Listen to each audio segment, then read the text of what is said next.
Shalom bien-aimé, que la grâce et la paix de Dieu soient avec toi. Ici le pasteur Abraham Andébi pour ton émission Talk with AA.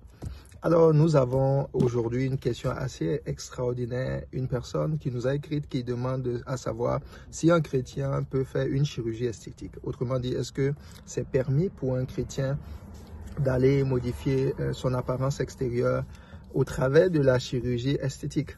Alors la réponse que je veux te donner, c'est d'abord oui, c'est permis. Ce n'est pas proscrit. Pourquoi? Parce que déjà, si tu vois quelqu'un qui passe par un accident, peut-être il y a eu un incendie, puis son visage a été défait, à la sortie de cet événement, si les médecins lui proposent de faire une chirurgie esthétique pour améliorer son apparence faciale, est-ce qu'on va dire parce qu'elle est chrétienne qu'elle ne va pas, que ce n'est pas bon qu'elle le fasse? Absolument que oui, elle peut le faire. Parce que la chirurgie esthétique en elle-même n'est pas différente d'une autre opération faite sur le corps. Maintenant, la particularité ici, c'est de savoir quel est le mobile.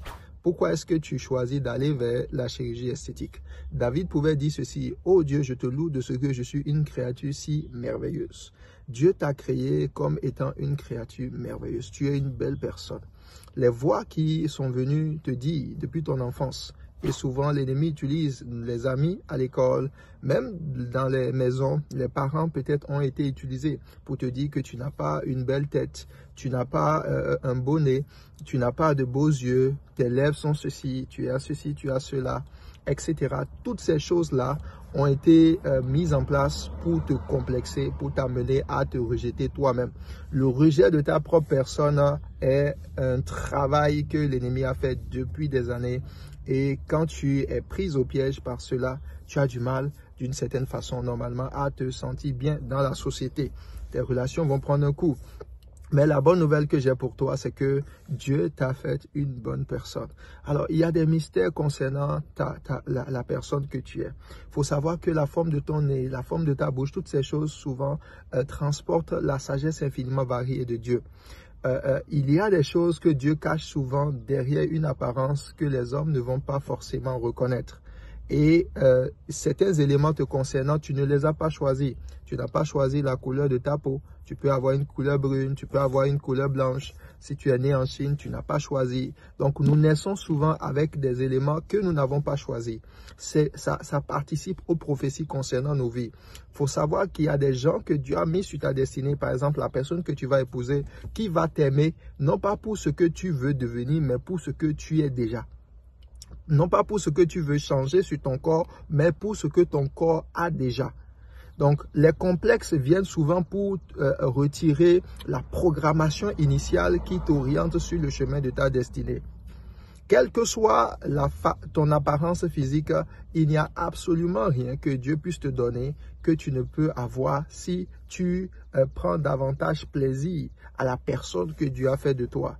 Il y a des gens dans la vie qui sont nés totalement handicapés, mais qui aujourd'hui brillent, qui rayonnent dans leur domaine d'activité, que ce soit au travers de la musique, du cinéma, au travers de l'humour, des gens qui, les circonstances de base, on peut dire qu'ils sont défavorisés, mais ces personnes ont appris à découvrir les trésors que Dieu a mis en eux, qui leur donnaient la valeur que Dieu a choisi de leur donner. Ils ont fait abstraction de ces éléments-là, de ces choses qui pour eux ou pour le monde semblent être des handicaps, ou des fois même ont utilisé ces handicaps pour être projetés vers leur destinée. Donc, les complexes que tu as ne sont pas des vérités, ce sont des réalités que l'ennemi amène devant toi pour t'amener à, d'une certaine façon, rejeter ta propre personne et rejeter les gens également qui sont autour de toi. Donc, je veux que tu puisses savoir que tu es une belle personne. Maintenant, tu dois aussi savoir que quand tu décides d'aller vers la chirurgie esthétique, puisque ce n'est pas interdit formellement par la parole de Dieu, ton corps t'a été accordé, tant que ce n'est pas pour en faire un objet de débauche, un objet que tu vas utiliser à mauvais escient, tu as la capacité d'en faire, tu es l'administrateur de ton corps. Maintenant, lorsque tu vas décider de le faire, il faut être sensible à la voix de l'Esprit. Est-ce que le Saint-Esprit en toi, la Bible dit tout ce qui est fait sans conviction est péché. Autrement dit, Dieu peut ne pas te donner la conviction de le faire parce que ce n'est pas véritablement le fond. Ce n'est pas ça qui va régler ton problème.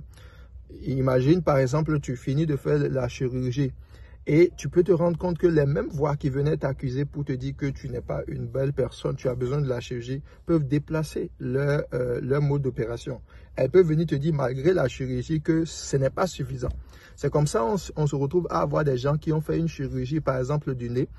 Après, ils continuent avec la bouche. Après, ils continuent avec ceci. Et puis, finalement, le résultat qu'ils ont eu après avoir fait toutes ces chirurgies est encore pour eux plus mauvais que ce qu'ils étaient au commencement. Et ces gens se retirent de la société, à un moment donné, finissent par en vouloir à tout le monde. Et souvent, l'ennemi va venir à la fin pour te dire que c'est les autres qui sont le problème. C'est Dieu qui est le problème et que tu n'es pas aimé. Donc, ce que je veux t'encourager à faire beaucoup plus, c'est de développer la beauté intérieure.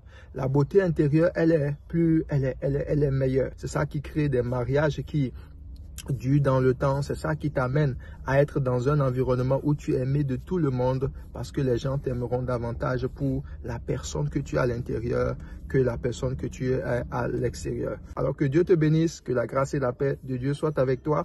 Ici le pasteur Abraham Mandébi pour ton émission Talk with AA. Et n'hésite pas à nous laisser des commentaires et tes questions. Je vais y répondre dans le prochain épisode. Shalom, shalom.